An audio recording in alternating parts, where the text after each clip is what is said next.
अस्सलाम वालेकुम। आज एक बहुत अहम टॉपिक पर हम बात करेंगे। बेटे की पैदाइश के बाद जब डॉक्टर आपके बच्चे का पहली दफ़ा मुआयना करता है या पेरेंट्स खुद नोट करते हैं कि बच्चे की टेस्टिस अनडिसेंडेड हैं, यानी बच्चे की गोलियां अपनी जगह पर मौजूद नहीं हैं, तो ये पेरेंट्स के लिए बहुत परेशानी की बात होती है। आज हमारे साथ consultant paediatric surgeon doctor Sajad Bajwa साहब हैं, जो इस बारे में आपको मुकम्मल तौर पर गाइड करेंगे। आइए देखते हैं।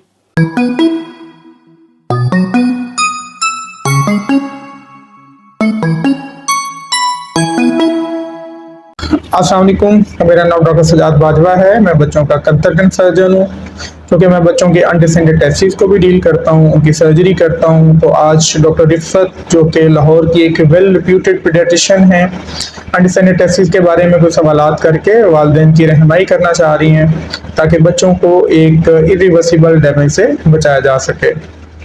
जी डॉक्टर रिफत। Thank you.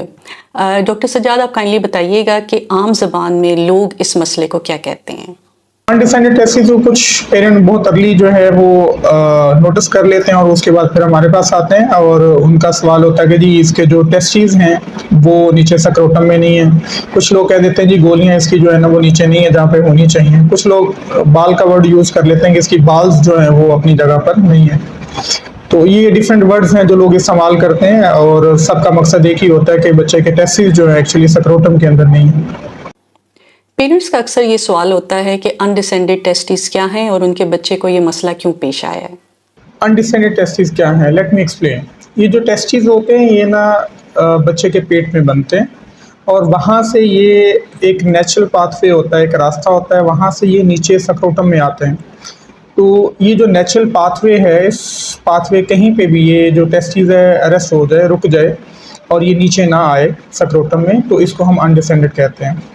दूसरा है कि ये टेस्टिस नेचुरल पाथवे से हट जाए, कहीं पे डिसेंड हो, लेकिन इस नेचुरल पाथवे से कहीं साइड पे हट जाए, किसी दूसरी तरफ चला जाए, तो इसको हम एक्टोपिक टेस्टिस कहते हैं।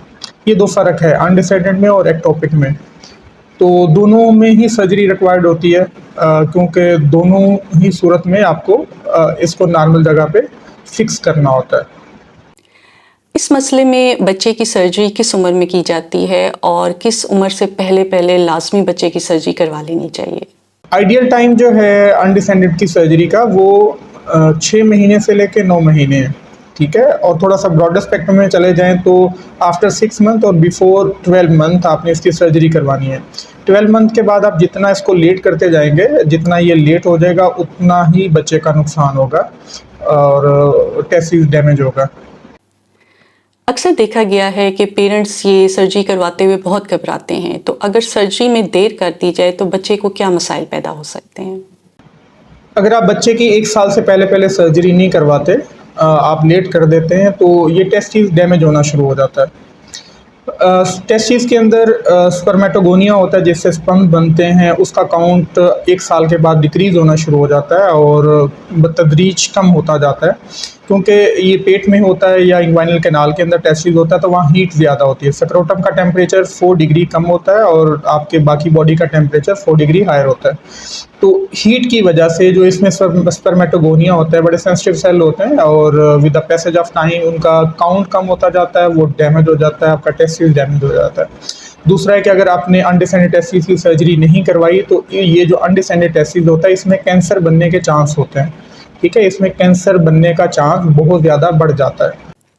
अनडिसेंडेड टेस्टिस के बारे में आप पेरेंट्स को क्या गाइड करना चाहेंगे?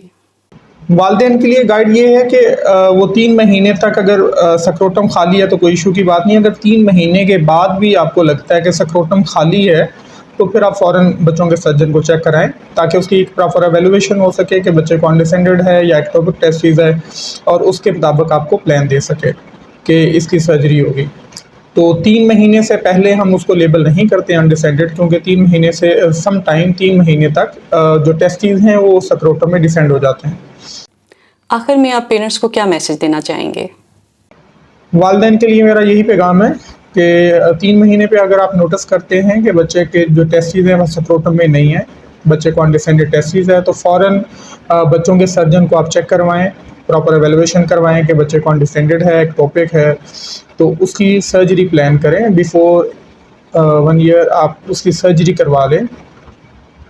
ताकि बच्चे के जो स्पर्मेटोगोनिया है टेस्टिस के अंदर वो डैमेज ना हो और कल को वो वालिद या फादर बनने के काबिल रहे। अगर वो डैमेज हो गया तो बाद में आप उसकी सर्जरी करवा भी लेंगे तो वो फादर नहीं बन पाएगा। डॉक्टर सजाद, आपका बहुत शुक्रिया। अगर आपके बच्चे को ऐसा कोई प्रॉब्लम हो तो अपने डॉक्टर के मशवरे के मुताबिक चलें, देर ना करें ताकि आपके बच्चे का नुकसान ना हो। अपने और अपने बच्चे का ख्याल रखिएगा। बहुत शुक्रिया।